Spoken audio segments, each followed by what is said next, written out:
orang-orang sini banyak yang cerita, saya dulu pernah dikirimi,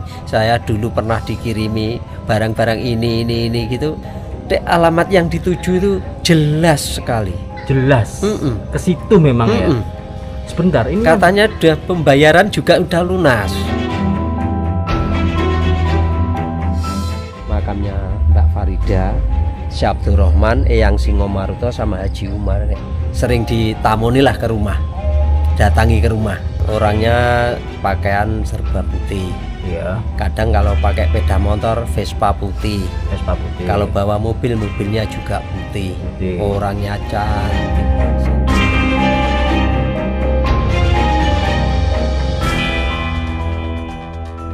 Di momen kali ini, di video kali ini saya berada di Desa Badal Pandean, Kecamatan Ngadiluih, Kabupaten. Dan di sini di episode kali ini saya mengunjungi sebuah makam yang bernama makam Jaten atau kuburan Jaten ya. Dimana di sini terdapat kisah yang sudah turun temurun ya, sudah lama diceritakan oleh warga atau masyarakat setempat teman-teman. Dimana di sini ada sebuah wanita cantik ya, bergaun putih yang bernama Farida ya teman-teman. Dan Mbak Farida ini merupakan sebuah hantu ya, tapi bukan hantu sembarang hantu, melainkan hantu yang katanya cukup dermawan, yang suka membantu kepada rakyat jelata ya teman-teman ya. Oke, sebelumnya buat teman-teman yang sudah menonton dan mensubscribe channel ini, saya terima kasih banyak. Dan buat teman-teman yang belum, buruan di subscribe. Oke guys, jadi lokasinya seperti ini ya teman-teman, dan kuburannya ada di situ. Nah guys, oh panas banget men. Jadi ceritanya begini ya guys. Jadi kuburan Jaten ini berada di perbatasan antara dua desa ya, dan di sini para warga atau masyarakat setempat itu percaya arwah Farida ini bersemayam. Yang katanya dulu Farida ini adalah perempuan baik hati yang meninggal secara tragis, tapi setelah wafat ada hal-hal aneh yang mulai terjadi ya teman-teman. Dan beberapa warga bilang mereka pernah menerima barang misterius, bahan bangunan ya, seperti bahan bangunan seperti alat rumah tangga, bahkan perabotan-perabotan rumah seperti itu yang dikirimi oleh seseorang yang bernama Farida. Dan anehnya semua barang itu katanya sudah lunas dibayar guys. Nah ini kuburannya ya, dan ada sebuah pohon yang cukup besar dari bawah menjulang ke atas itu ya teman-teman. Oke, langsung saja. Sebelumnya saya akan bertanya dulu kepada salah satu warga di sini yang mengerti tentang kisah dari makam di sini ya. Nah, Pak Gito dulu pertama kali dengar tentang Mbak Farida ini sudah lama. Ya udah lama. Kira-kira sekitar tahun 80-an. 80-an. 80-an itu mulai terkenal istilahnya. Ada dosen dari Jakarta yang lamar ke sini juga. Terus ya mulai itu terus rame. Tapi yang sering itu malah menolong orang. Beliaunya itu sering nolong orang. Ya seperti ngirim-ngirim barang gitu.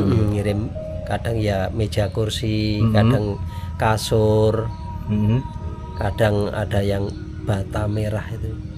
Ada orang mau bangun mau bangun rumah itu terus tahu-tahu dikirimi batu merah. Oh iya. Ada. Ini maksudnya ngirimi batu merah ini Mbak Faridanya sendiri ya, atau ada orang lain yang menyuruh ngirim barang ke orang yang membutuhkan? Enggak tahu kalau yang ngirimnya siapa, itu kan enggak pernah cerita dianya. Yang di itu taunya itu ya yang beli orang itu, orang yang punya itu katanya, yang istilahnya yang mau bangun rumah terus dikirimi barang itu kan dia ndak merasa beli. Jadi ndak mau nerima, ndak berani nerima lah kalau orang sini itu. Ndak berani nerima. Kalau yang membelikan itu siapa kan sosoknya itu ya seperti orang biasa itu, enggak tahu saya. Enggak tahu gitu. Enggak tahu. Tapi memang si Mbak Farida ini memang sosok perempuan dermawan ya, suka membantu warganya ya. Iya. Seperti itu gitu. Nah, kira-kira Pak, yang dibantu ini menerima nggak kebanyakan? Yang kalau yang orang sini jarang yang sepertinya ndak ada yang nerima, ndak berani. Ndak berani ini ndak merasa beli. Karena ndak merasa beli jadi ndak berani nerima. Oh. Tapi setelah dikembalikan itu entah gimana uangnya atau barangnya tadi terus dibawa kemana lagi ndak tahu. Nggak tahu. Ndak tahu. Oh. Tapi itu memang sudah banyak ya saksi yang menerima banyak kiriman barang dari Mbak Farida ini. Banyak. Baru-baru ini kan banyak yang setelah adanya TikTok gitu yang terkenal kan, akhirnya orang-orang sini banyak yang cerita, saya dulu pernah dikirimi barang-barang ini gitu. Tapi dianya ya itu ndak mau bahan. Alamat yang dituju itu jelas sekali, jelas ke situ memang ya. Sebentar, ini katanya udah pembayaran juga udah lunas. Lunas. Jadi suruh ngantar barang ke sini gitu.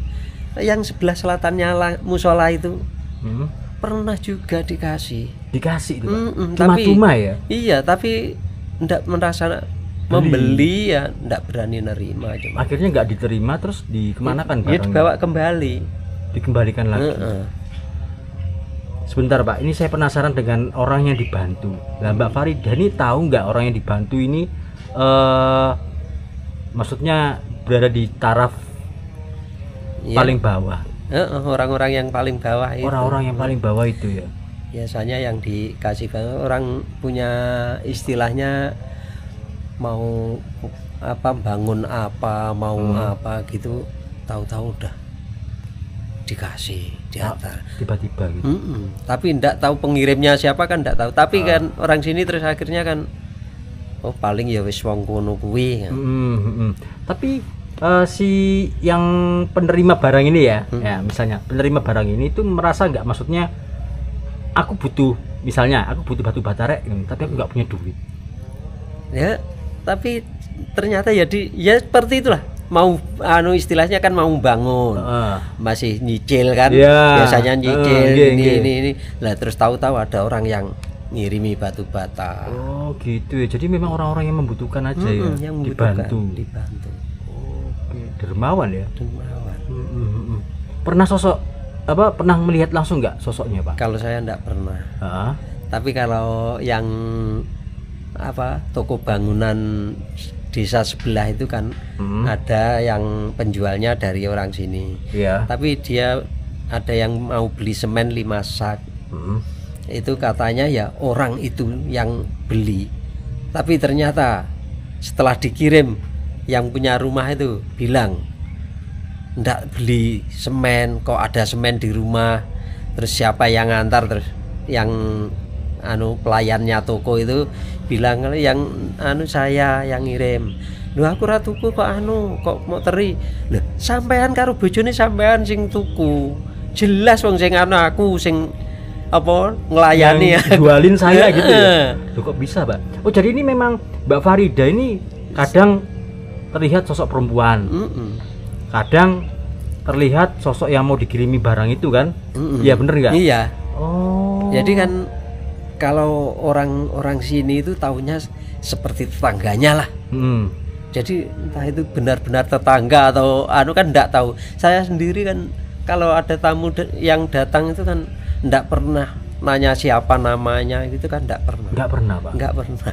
Jadi kalau ada tamu yang ke rumah entah itu dari sini atau orang asli kan enggak tahu. Tapi kan ada notanya, Pak. Kalau nota itu kan biasanya yang dikirimi tuh namanya itu.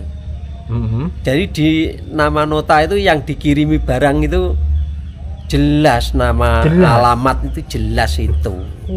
Tapi orang yang orangnya kan tidak merasa beli, tidak berani nerima gitu loh. Itu kisah baru-baru ini kisahnya itu. Ya ada yang lama, ada yang baru. Enggak yang baru-baru ini? Yang baru ini ya Kalau yang baru-baru datang dari yang kesini itu dia sering ditamoni lah ke rumah, datangi ke rumah. Orangnya pakaian serba putih. Iya. Kadang kalau pakai sepeda motor Vespa putih. Vespa putih. Kalau bawa mobil, mobilnya juga putih. Putih. Orangnya cantik, satu keluarga lo tahu. Berarti kan seperti orang biasa tuh ya. Iya.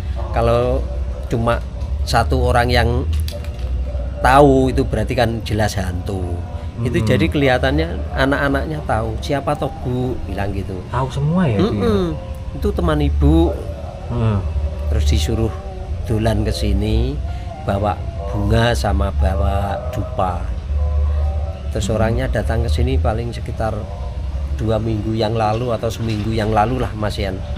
Dari hari ini itu tanya, pas kebetulan yang ditanya itu orangnya yang pernah dikasih semen 50 bal.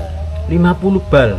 50 sak. Itu kan dia sebelumnya itu punya perkebunan di daerah Klothok, mau bangun jalan, kira-kira habisnya semen 50 bal. Tahu-tahu di rumah situ ada barang datang 50 sak, tapi dia ndak merasa beli, akhirnya ya suruh bawa kembali. Nah setelah tanya di situ orangnya bilang kalau tapi orangnya ndak ada. Dikira si ibu-ibu tadi ndak ada, itu pergi apa kemana, tapi terus langsung disuruh tanya ke rumah saya itu. Dia datang terus saya antarkan ke situ, lah baru tahu kalau maksudnya ndak ada itu sudah meninggal gitu. Gitu ya. Oh, ya Allah. Ada gak banyak orang dari luar ke sini, Pak? Banyak. Yang datang contohnya, Pak? Dari Ngawi, dari Madiun, dari Juanda, dari Surabaya lah. Terus dari Pacitan, dari Nganjuk, dari Telungagung. Itu mereka-mereka yang kesini itu pernah didatengin Mbak Farida gitu? Kalau yang datang ke sini ada yang pernah didatangi terus disuruh datang ke sini. Ada yang sebelumnya cuma katanya menerima bisikan, disuruh datang ke sini.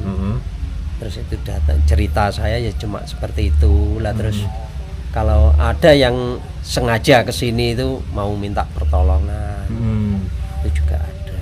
Tapi orang-orang yang ke sini yang tadi itu yang Bapak bilang itu, yang tiba-tiba ke sini disuruh datang ke sini, alamatnya di sini, itu pernah ditemui? Pernah ditemui, Pak? Ditemui orangnya sendiri pernah itu. Pernah ya? Pernah. Makanya terus, dia kan saya bilang itu kan dapat cerita dari orangnya yang datang itu. Oh. Jadi kan kalau ndak dapat cerita dari orang itu saya ndak bisa ngomong gini. Oh. Berarti orang yang datang ke sini itu pernah didatangi, disuruh ke sini, dikasih alamatnya sini, nggak taunya kuburan. Iya, ya kalau ke sini kan mesti tanyanya di rumah juru kunci dulu. Oh, iya. Maka apa tanya orang kan sebelumnya tanya-tanya ke orang-orang. Terus kalau oleh orang-orang itu, oh kalau nyari itu silakan nemui Pak Gito. Pak Gito ya jenengan. Oke, Pak, di sini kan ada pohon ya.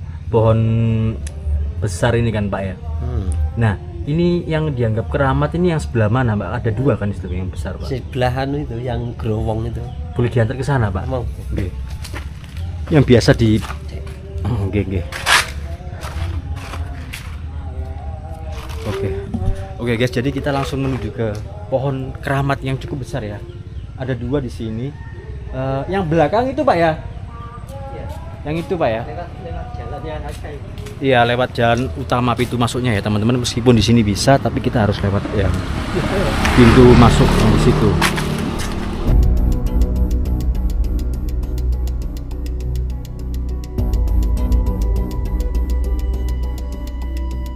Pohon yang paling tua itu berarti yang sebelah sana, Pak ya? Oke. Yang lain ini cuma baru-baru, kan dulu pernah ditebangi, ya, dibuat bangunan masjid depan Kecamatan Ngadilu. Itu waktu saya masih kecil ditebangi. Ditebangi. Dibuat bahan bangunan.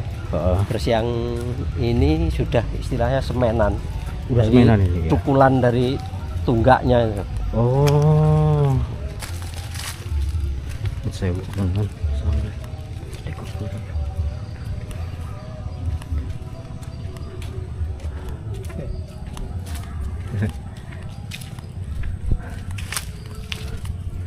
Oh ini Pak ya.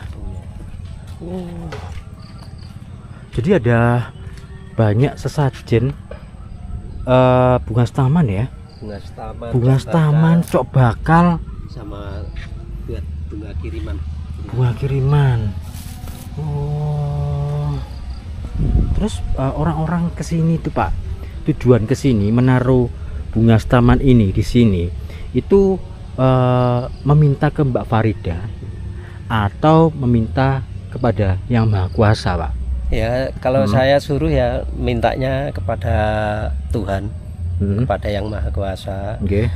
Terus dia bilangnya ya minta ke Yang Kuasa tapi lantaran perantara buat perantara lah. Gitu. Tapi tujuannya kan ke Mbak Farida, ya enggak? Ya iya, datang ke sini tujuannya kan minta tolongnya ke Mbak Farida, tapi yang utama kan perantaranya. Perantara ke, kan istilahnya kalau bangsa lelembut itu lebih biasanya lebih dekat, lebih apa istilahnya, kalau orang-orang bilang luwih kusuk lek njaluk nanggone sing kuasa ketimbang bangsa sing kasar. Oh iya bener. Jadi seperti ini ya teman-teman, banyak sekali bunga setaman dan cok bakal ya, dan lain-lainnya lah di dalam situ. Ini baru semua nih Pak. Baru semua ya. Orang-orang kesini tiap hari apa aja Pak? Setiap hari ada. Setiap hari ada. Tadi malam itu malah sampai sekitar jam 11:30 di sini.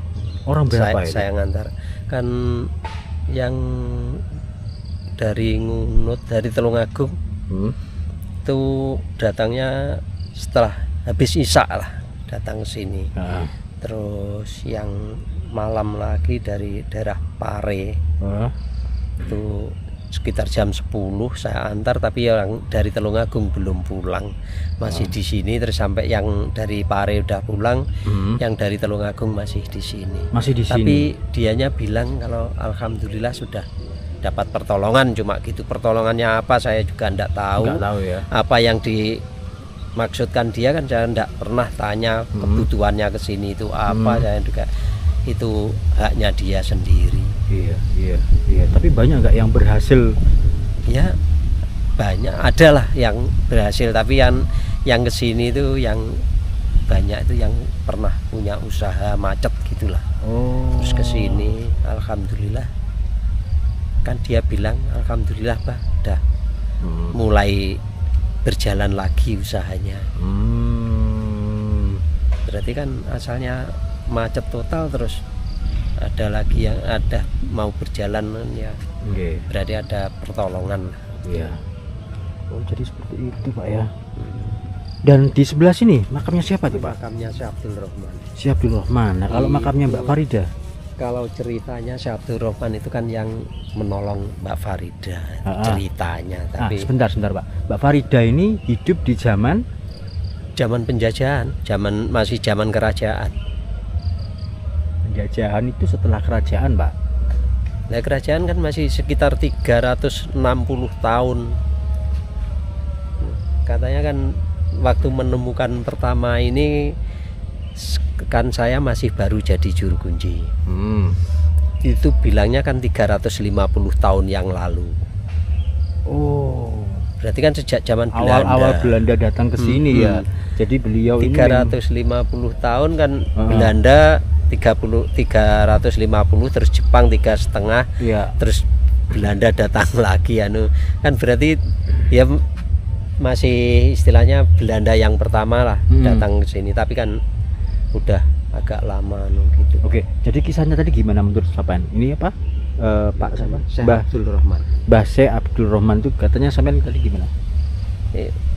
Kalau saya sendiri ceritanya kan ini ndak tahu kan. Tahunya itu kan dari orang Tawasulan yang menemukan tempat ini dulunya ini gini lah. Saya Apa buat itu? bakar sampah itu sampai segini. Sampai segini tingginya. Tingginya. Terus ada orang yang musafir datang itu terus Ya. bilang kalau di sini ada makamnya 4.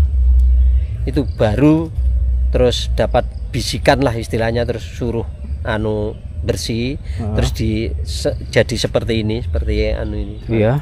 Kan kelihatan jumbar gitu, terus katanya ya itu makamnya Mbak Farida, Syekh Abdurrahman, Eyang Singomaruto sama Haji Umar. Yang Haji Umarnya itu entah yang ini apa yang mana enggak tahu. Enggak tahu ya? Enggak tahu.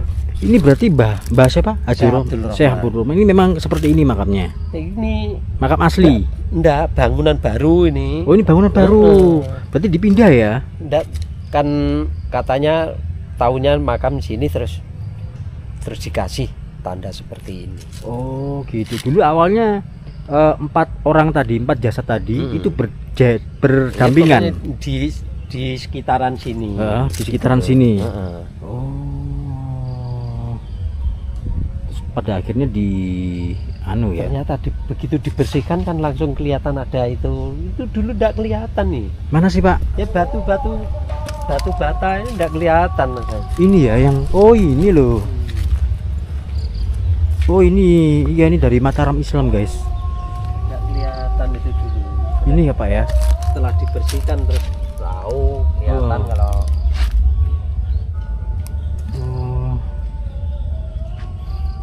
Jadi memang lokasi makam dari Mbak Farida tuh ya di sini, Pak ya?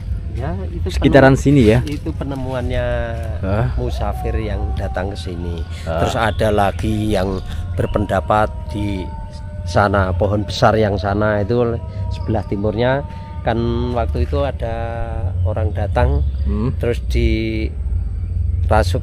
ada kan yang bisa merasukkan sukma ke dalam tubuh orang itu.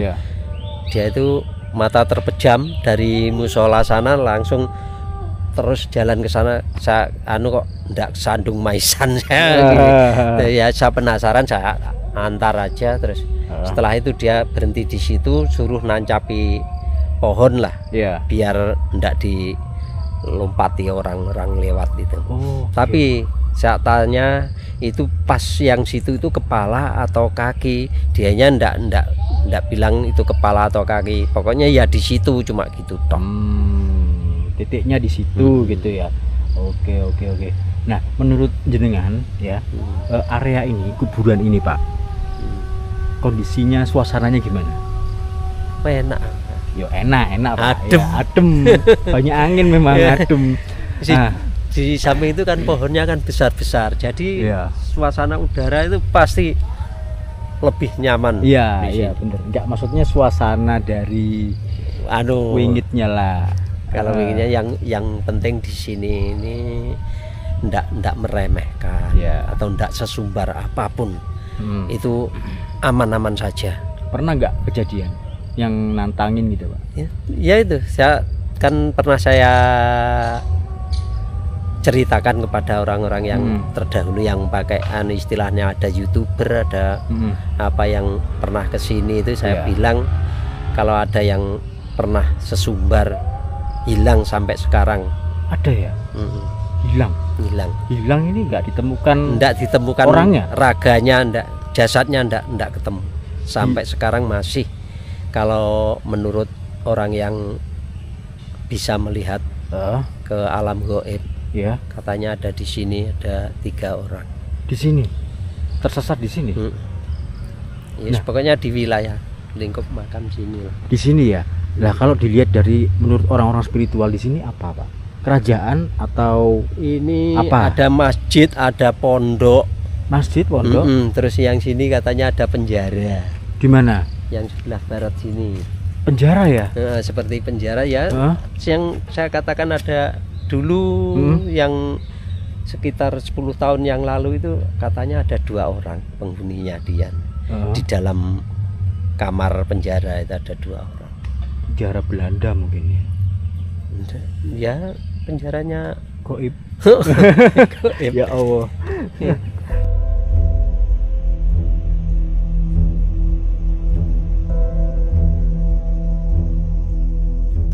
Tapi memang bukan satu aja yang bilang seperti itu, Pak ya? Iya, banyak ya. Banyak yang bilang seperti itu. Ya Allah. Oke. Pantangannya apa, Pak? Ketika masuk ke sini, Pak?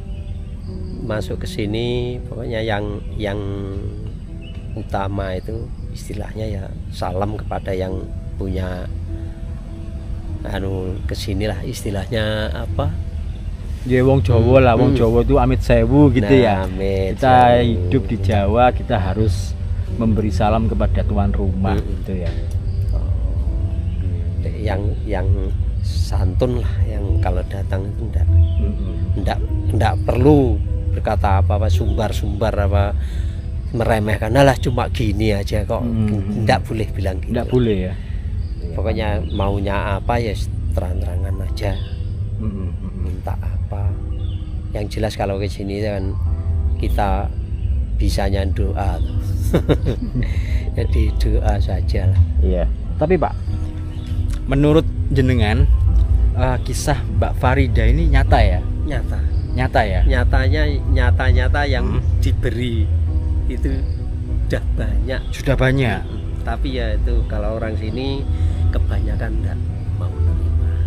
Jadi warga sini teman-teman, ketika dikasih atau diberi kiriman dari Mbak Farida ini kebanyakan nggak mau nerima. Takutnya kenapa, Pak?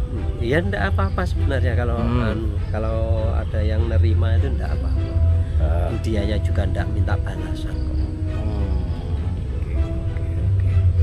Jadi memang Mbak Farida ini sosok hantu ya, bukan hantu biasa tapi hantu yang dermawan, yang suka membantu kepada rakyat jelata ya teman-teman. Jadi di sini juga kompleksnya ya kompleks pemakaman umum sebenarnya yang sudah ada dari ratusan tahun yang lalu, dan konon katanya Mbak Farida juga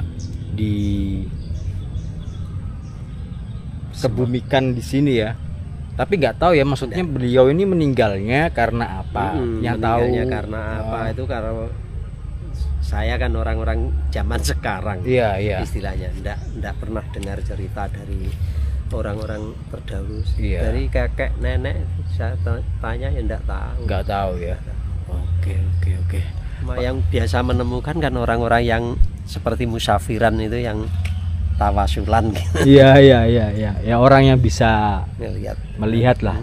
Kan kita tujuannya cuma doakan aja lah pada orang-orang yang istilahnya ahli kubur yang ada di sini gitu aja. Kalau mau minta itu sebenarnya harusnya minta kepada yang kuasa. Kalau ada yang minta pertolongan kepada ya monggo saja, kan kepercayaan sendiri-sendiri. Di samping itu kan orang-orang itu juga ikhtiar. Di samping usaha ya kan perlu doa juga. Jadi mendoakan leluhur, mendoakan orang-orang yang seperti Mbak Farida itu kan biar mendapat pertolongan, biar mendapat istilahnya kalau kepada Nabi, Kanjeng Nabi kan biar mendapat syafaat. Istilahnya seperti itu. Tapi kok maksudnya kok nggak langsung minta kepada yang maha kuasa gitu loh? Kenapa harus pakai perantara? Gitu? kurang tahu ya, orang-orangnya sendiri kan seperti itu. Jadi tergantung kitanya sendirilah. Kalau dia percayanya ke sini ya monggo, lekne langsung percaya kepada Tuhan langsung ya alhamdulillah, malah bagus gitu.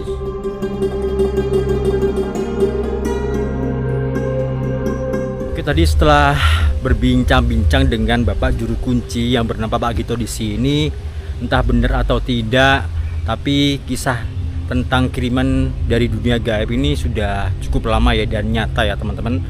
Dan tidak sedikit orang yang berkunjung ke sini untuk bertemu dengan Farida yang ternyata hanyalah kuburan ya guys. Oke, jadi semua cerita yang sudah aku rangkum ya, ini mengenai legenda yang mempunyai pesan moral ya teman-teman. Jadi sesuatu hal kebaikan yang tiba-tiba datang tanpa sebab itu juga bisa membawa ujian ya. Dan kalaupun Mbak Farida ini nyata ya, semoga arwahnya tenang ya, dan kita harus menghormati kepada yang sudah tiada teman-teman. Buat teman-teman yang sudah menonton dan mensubscribe channel ini, saya terima kasih banyak sekali. Dan buat teman-teman yang belum, buruan di subscribe karena subscribe itu gratis. Dan jangan lupa juga nyalakan tombol loncengnya agar kalian selalu update informasi terbaru, perjalanan terbaru dan petualangan terbaru dari HM Adventure. Saya Helmi pamit undur diri. Assalamualaikum warahmatullahi wabarakatuh. Salam budaya samurai.